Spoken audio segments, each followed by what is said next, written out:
Footnotes from the Life Application Study Bible. The Pharisees and teachers of the law came from Jerusalem, the center of Jewish authority, to scrutinize Jesus' activities. Over the centuries, since the Jews returned from Babylon captivity, hundreds of religious traditions had been added to God's law. The Pharisees and teachers of the law considered all the laws equally important. Many traditions are not bad in themselves. Certain religious traditions can add richness and meaning to worship and to life. But we must not assume, because our traditions have been practiced for years, they should be elevated to a sacred standing. God's principles never change, and His law doesn't need any additions.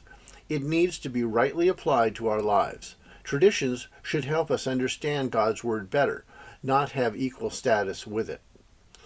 This was the practice of Korban, literally offering, as can be seen in Mark 7:11.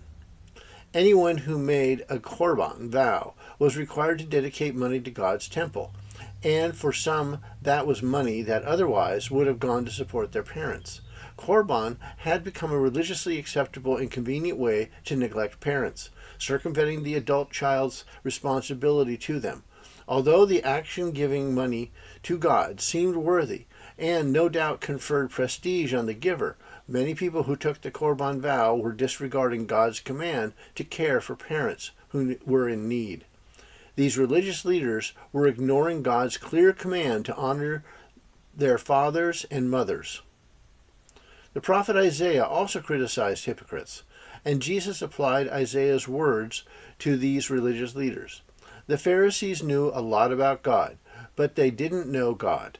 When we claim to honor God while our hearts are distanced from Him or preoccupied with other things, our worship means nothing. It is not enough to learn about religion or act religiously or even study the Bible.